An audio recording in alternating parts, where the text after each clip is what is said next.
A mí también me gustaría que desarrollaras un poco la parte de los elementos de constantes, porque en los elementos de contexto estamos como más de acuerdo, trabajando en unas líneas más similares, pero la frontera tan difusa entre ambos elementos me resulta compleja. Igual puedes ejemplificar un poco a qué te refieres.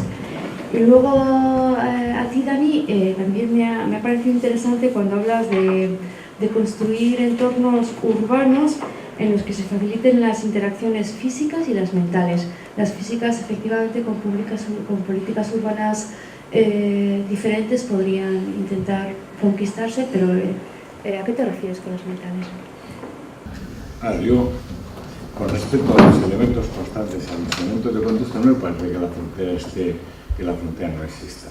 Es decir, yo creo que cuando institucionalmente hay unos cierres a determinadas prácticas y dentro de los cierres puede ser hasta una buena situación económica, llegado el caso, yo creo que eso lo que hace es controlar cualquier aparición de elementos de discriminación, y entonces yo cuando, por ejemplo, me parece más útil que todos los delitos del odio, me parece más útil la cadena que hace de xenofobia y de racismo Bielka, cuando dice, siempre existe un racismo disperso. Ese racismo disperso está ahí. Es lo que dice Achaga en el vídeo, pero no está en el ambiente. O sea, elementos de, a mí me puede disgustar una población, me puede disgustar una población que sea foránea, me puede disgustar una categoría de población, eso está ahí. Pero eso se puede regular perfectamente con preceptos lógicas de tolerancia y de tolerancia activa. Porque en última instancia una tolerancia activa significa que tú puedes convivir perfectamente con gente que aborreces. Y eso yo creo que eso es una de las posibilidades que la sociedad, o sea, es que ahí no me sirve a mí que alguien me diga, no, es que no es bonito aborrecer.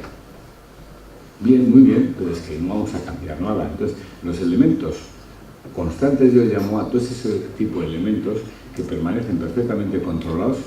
Pero claro, cuando dice Bielka, de un racismo disperso pasamos a un racismo preorganizado, ¿vale? El problema es cuando dice Bielka, y cuando pasamos a que institucionalmente se admite, se promueve, que se puede pasar al odio, a la agresión, a determinados colectivos, ahí es donde realmente empieza la catástrofe. La catástrofe no empieza porque haya gente o porque, por ejemplo, haya la etnicidad y porque el principio de etnicidad signifique nosotros-ellos. Es decir, el principio de autodefinición étnica significa que yo me defino como me defino por oposición a. Eso es un elemento constante, va a seguir siendo un elemento constante entre grupos. Los elementos de identidad, de identificación, son elementos constantes. Nosotros los autóctonos, nosotros los vascos, los otros, eso va a seguir existiendo. Es más, sin las posibilidades de constituir nosotros, tampoco se pueden generar identidades, ni incluso identidades contrarias a las existentes e identidades más justas que las existentes. Entonces, estos son elementos que van a estar ahí. El tema es, ¿qué elementos de contexto transforman estos elementos en elementos de agresión? Y estoy muy contento con la intervención que ha hecho aquí John, porque en el fondo ha ido mucho más lejos de lo que yo me atrevía a ir, por lo que ha dicho. Es decir, y además en términos jurídicos, que se supone que en términos jurídicos es donde perfectamente se delimitan las figuras y en función de eso luego podemos empezar a hacer determinadas prácticas, ¿no? Yo a eso me refiero. Yo no creo que sean lo mismo y que sean difusas las líneas entre los elementos constantes y los elementos de contexto, no. O sea, yo creo que los elementos de contexto hoy son los que nos tienen que hacer pensar.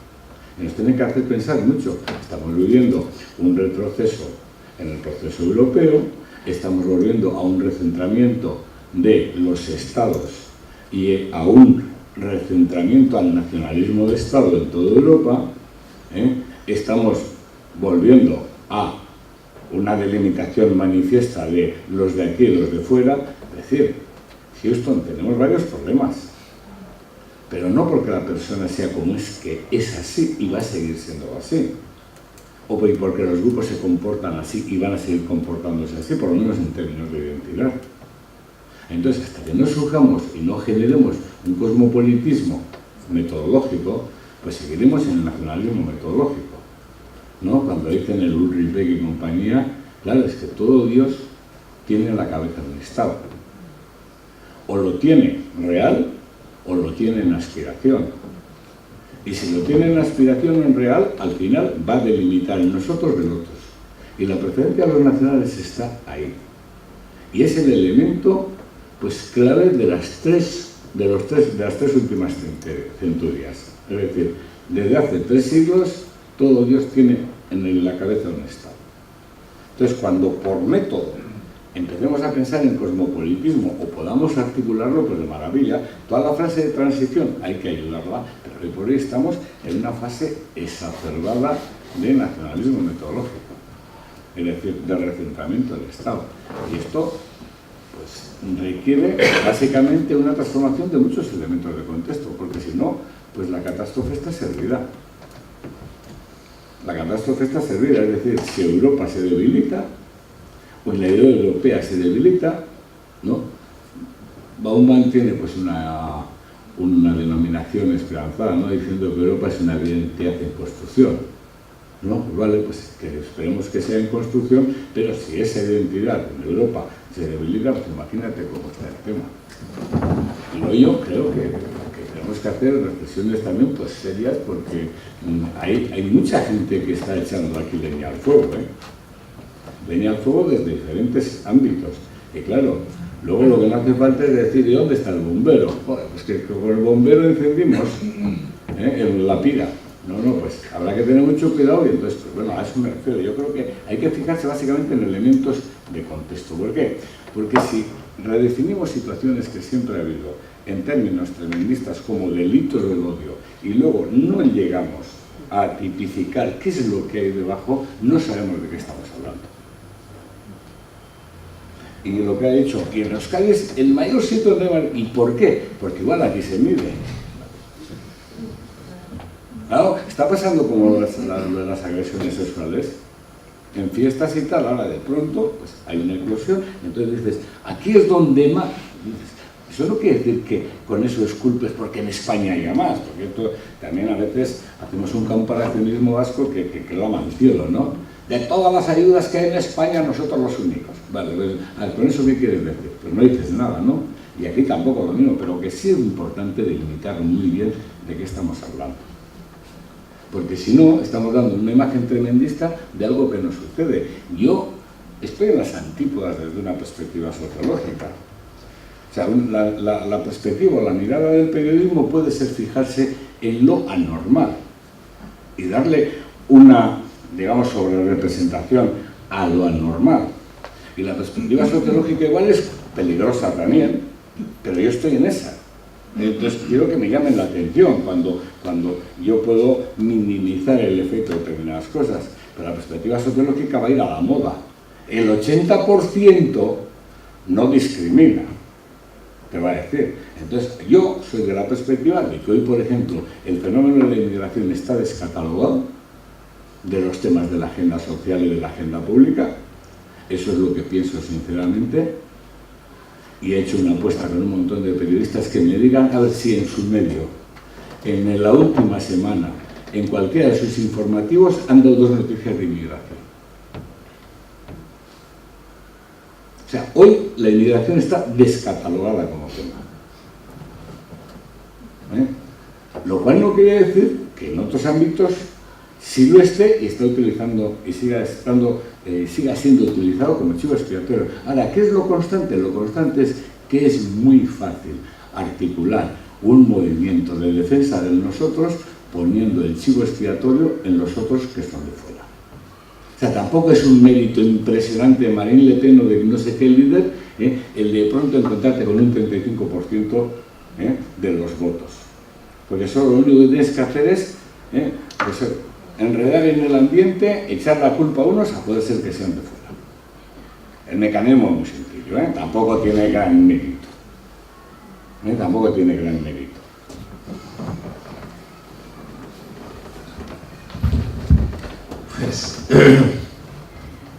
Pues me encanta la pregunta porque creo que es aparte va muy ligado a lo que comentaba Xavier.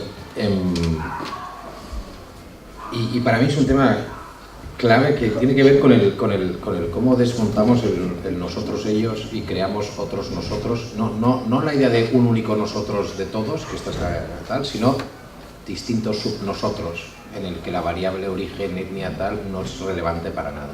O sea, ¿a qué me refiero? El puro contacto físico no garantiza nada o todo.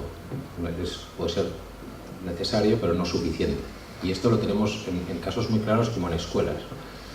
Pues escuelas con un nivel de diversidad, de mezcla, y realmente equilibrada en el sentido de que no es un 90% de origen, sino que es un 30% o lo que sea, en función del entorno, etc. Y hay escuelas en las que con el mismo perfil, en unas hay unos líos y unas cuestiones porque, por lo que sea, tal como se trabaja, como se tal, los prejuicios no solo se minimizan, sino que incluso se potencian. Y en otras escuelas, en cambio, todo lo contrario. Y esto me acuerdo, en el Plan Intercultural de Barcelona, del decálogo había uno que decía de los intereses comunes a los espacios compartidos. Es decir, o somos capaces de pasar de la diversidad que entendemos de origen, de tal, de no sé qué, y nos centramos en las similitudes y en las cosas que compartimos por ser madre, padre, de que te guste el cine, de no sé qué, que te guste no sé qué, tal, y seamos capaces de crear espacios en los que esas similitudes permitan a la gente interactuar y sumar y colaborar y encontrarse, o no vamos a conseguir, y esto hay ejemplos, y esto en Estados Unidos tiene mucha literatura, ¿no? Pero de cómo métodos, del impacto de métodos colaborativos en las aulas, que aquí también lo hacen algunos, pero no lo tenemos tan detallado y tan estudiado, pues generan un impacto a nivel mental brutal, ¿no? Es decir, oye, en la misma aula en la que tienen los latinos por su lado, los negros por el otro, los negros por el otro, si de repente se implementan metodologías pedagógicas y tal, en la que todo el rato se trabaja en equipos por intereses comunes, por proyectos, por no sé qué, llega un momento que el ser latino o negro no es un tema relevante, y esa mezcla física de la escuela, fuera de la escuela, se mantiene más, y esa persona tal, ¿no? Y eso tiene que ver, cuando digo evitar la segregación física, la mental, es porque hay gente que dice, no, nosotros no tenemos guetos, con lo cual encantados, ¿no? Y es el típico debate de la coexistencia y la convivencia. Digo, bueno, ya, pues que aquí la gente puede vivir en un barrio que es pakistaní, filipino, chino, no sé qué, no sé cuántos, y no cruzarse una palabra con nadie en 10 años, ¿no? Y entonces, hostia, ¿qué genera que realmente se crucen palabras, ¿no? ¿Qué es lo que hace que, por lo que sea, por la apariencia física, por la pinta y tal, si tú necesitas preguntar algo a alguien, vayas a alguien más parecido a ti? Si tienes que pedir un favor a no sé quién porque se te ha bajado la basura, no sé qué, si lo pides a alguien parecido a ti y no al otro. ¿Qué es esa barrera, no? De ahí un origen del tema antirrumor, es decir, oye, tema prejuicio, tal, cuestionarlo, pero luego hay todo un trabajo que hacer que generen entornos en los que las dinámicas y las normas un poco que rigen fomenten esa interacción, ¿no? Y que aunque se haya física, vaya más allá y precisamente se centre en poner en valor los espacios y los intereses compartidos y las cosas que compartes, ¿no? Y esto es un poco lo que está más y empieza siempre por reconocer también un tema de pertenencia, ¿no? He hablado muchas veces con gente, mujer marroquí en Ámsterdam, que 12 años viviendo en Holanda, y de repente te dice, la primera vez que me sentí de aquí fue cuando me pidieron que explicara para la gente de la ciudad en qué consistía el Ramadán, no sé qué tal, ¿no? Desde un punto de vista como de, oye, te necesitamos, nos interesa tu aportación, tu contribución, como eres de aquí y además y tal, explica a la gente qué tal, ¿no? En el momento en que te piden algo para aportar como miembro de tal, dices, hostias, hoy me siento de aquí por primera vez en 12 años, ¿no? Pues ejemplos de reconocimiento de pertenencia generan ese punto de que luego la gente, ¿no? Y luego lo que digo, apostar mucho por los intereses comunes. Cuando decía hoy, comentábamos, ¿no?, que a veces en los ayuntamientos va alguien negro al departamento de cultura o de deportes con un tema de un lío de un campo de fútbol, de no sé qué. No, esto ves a inmigración hablar, ¿no? ¿Cómo? Perdona. ¿Pero qué me estás contando? O sea, ¿qué más da que sea negro? ¿Sabes? Es un pollo que tengo con un campo de fútbol. Pues, ¿no? Esto es un tema mental. Ordago, igual en ditugu binaka, ahí tenemos una pregunta. ¿Alguna más? No, sobre que nos tenía.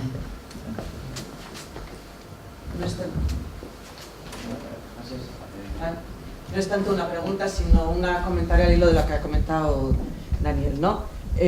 Yo vivo en Getxo, y en Getxo hay una estrategia antirrumores, hay un grupo desde la diversidad y el tema de, bueno, pues se trabaja mucho y siempre, bueno, pues hay una relación muy fuerte, pero desde el movimiento feminista, lo quiero poner en valor, desde el movimiento feminista se está construyendo una relación normalizada.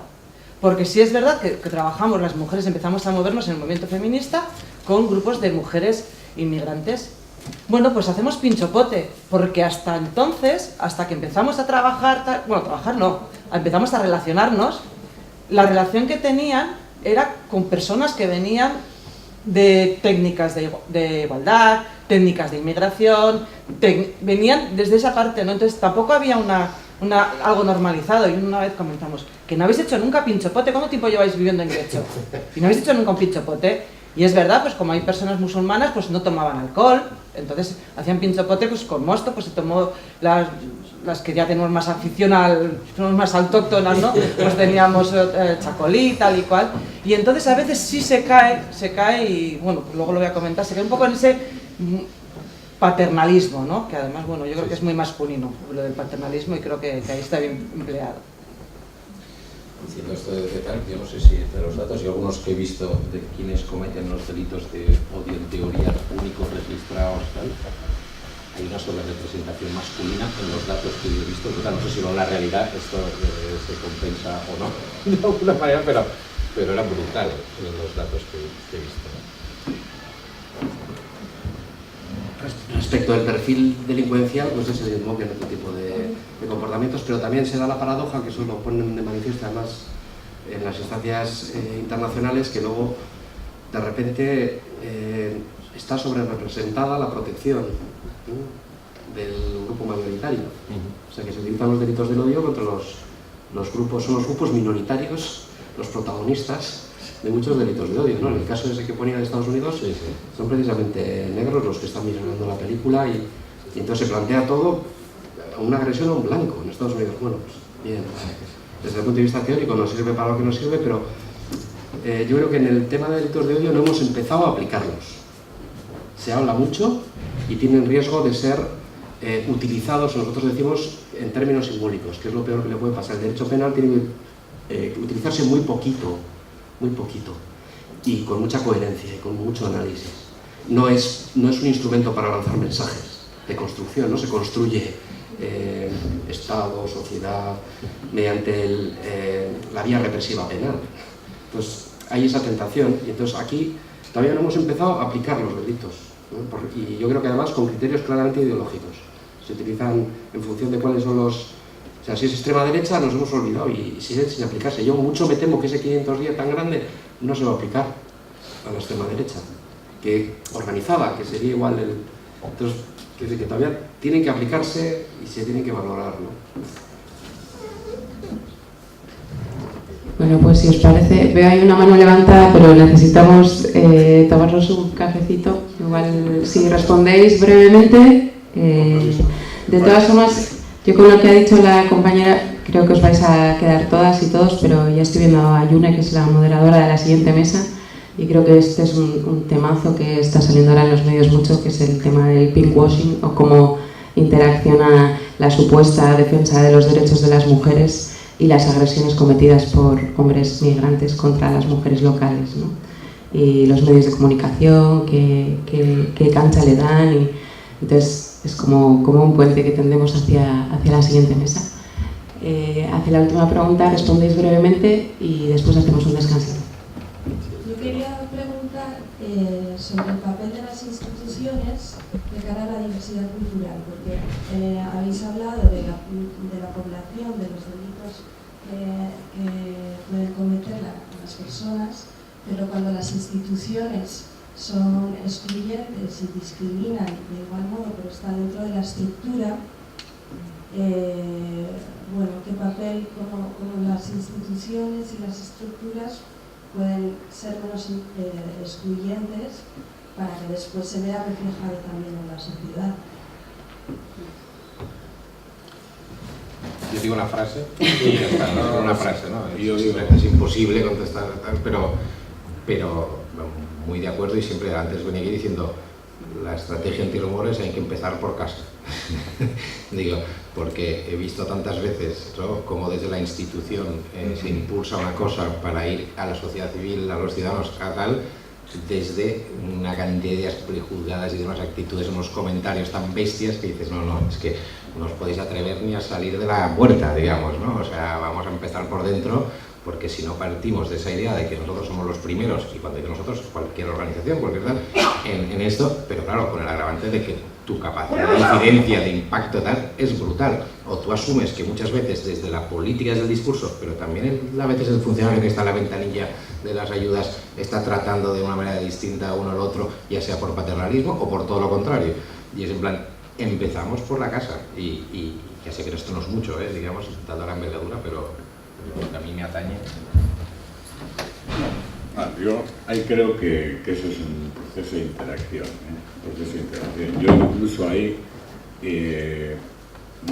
intentaría generar incluso una tipificación de qué significa si las instituciones son discriminantes o no.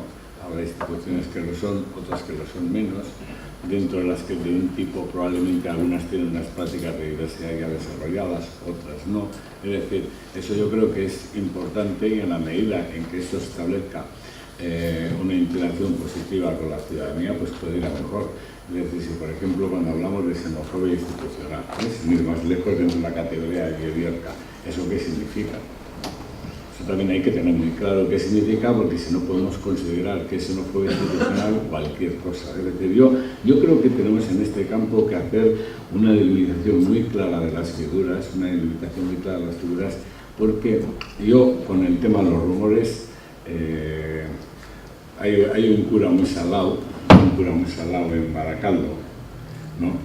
Que dice que él tuvo un profesor que en filosofía y en sociología del conocimiento, que en la sociología del conocimiento solo tiene un tema, es quién dice qué y por qué lo dice. Esa es la pregunta. ¿Quién dice qué y por qué lo dice? O sea, saber dónde está la gente, saber lo que opina y saber que probablemente desde donde opina lo que opina, se opina lo que hay que opinar.